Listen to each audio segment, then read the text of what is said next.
কোরবানির ঈদের আগেই ফ্রিজের ভিতরে একটু রান্নার তেল ব্যবহার করুন, তারপরে দেখুন ম্যাজিক। আপনি চমকে উঠবেন, আপনি ভাবতেও পারবেন না যে এই রান্নার তেল দেওয়াতে আপনার এত বড় সমস্যার সমাধান হয়ে যাবে। আসসালামু আলাইকুম, কেমন আছেন সবাই? আশা করছি সবাই ভালো আছেন, সুস্থ আছেন। গৃহিণীদের জন্য খুবই উপকারী একটি টিপস। এই টিপসটি জানলে গৃহিণীদের সারা বছরের কষ্ট কমে যাবে। আমরা তো কোরবানির আগে সবাই ডিপ ফ্রিজ পরিষ্কার করি। ডিপ ফ্রিজ পরিষ্কার করার পরে অবশ্যই ডিপ ফ্রিজের গায়ে এভাবে তেল লাগিয়ে নেবেন। ফ্রিজ পরিষ্কার করার আগে লাগালে কিন্তু হবে না, সেজন্য আমি ভিডিওটি আগে ছেড়ে দিয়েছি যেন সবার উপকারে আসে। বন্ধুরা, আমি ডিপ ফ্রিজটা কিন্তু প্রথমে ক্লিন করে নিয়েছি। ডিপ ফ্রিজ ক্লিন করার পরে ফ্রিজটা ভালো করে শুকনো কাপড় দিয়ে মুছে নেবেন। মুছে নেওয়ার পরে একটি নরম কাপড়ে এভাবে রান্নার তেল নিয়ে নেবেন। এখানে কিন্তু নারিকেল তেল বা অন্যান্য কোনো তেল ব্যবহার করলে চলবে না। রান্নার তেল এভাবে নিয়ে ফ্রিজের ভেতরের এই গায়ে তেলটা খুব সুন্দর করে লাগিয়ে দেবেন, যেন খুব বেশি কমও না হয় আবার খুব বেশি স্যাপস্যাপেও না হয়, সেটা খেয়াল রাখবেন। তো আমি এভাবে ফ্রিজের গায়ে তেলটা লাগিয়ে দিচ্ছি। ফ্রিজে যাদের র্যাক আছে, র্যাকের গায়ে এভাবে লাগিয়ে দিবেন। অবশ্যই আগে দেয়ালে এভাবে সুন্দর করে লাগিয়ে দিবেন, তারপরে র্যাকটা সেট করে নিয়ে র্যাকের গায়ে লাগিয়ে দিবেন। এটা লাগালে যে আপনাদের কতটা উপকার হবে আপনারা কল্পনা করতে পারবেন না।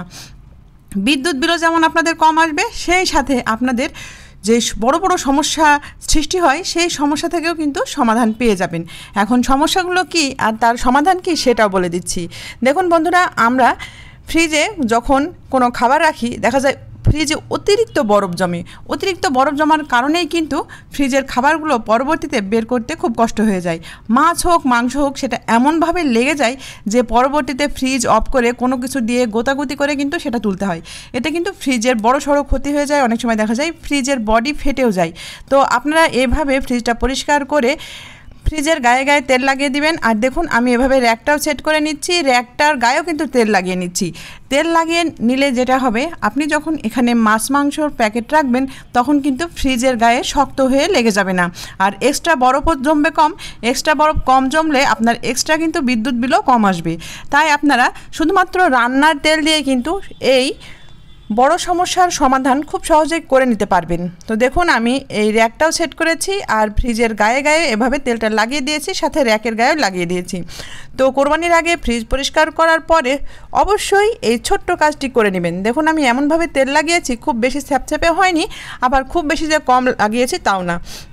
তো একবার হলে ট্রাই করে দেখবেন। ভিডিওটি যদি আপনাদের কাছে ভালো লাগে, উপকারী মনে হয়, তাহলে ভিডিওটি বেশি শেয়ার করে দিবেন আর ভিডিওতে অবশ্যই একটি লাইক দিয়ে দিবেন। তো দেখুন, আমরা কিন্তু অনেকেই এই কষ্টে ভুগি। যদি কোনো কিছু রাখি তাহলে কিন্তু শক্তভাবে লেগে যায়। এখন থেকে কিন্তু আপনাদের সেই সমস্যা হবে না। বক্স রাখুন বা কোনো মাছ মাংসের প্যাকেট রাখুন, সেটা আর শক্তভাবে লেগে যাবে না। তো সবাই ভালো থাকবেন। আজকের এই টিপসটা যদি ভালো থাকে, আমার পেজটা লাইক ফলো দিয়ে দিবেন। আল্লাহ হাফেজ, আসসালামু আলাইকুম।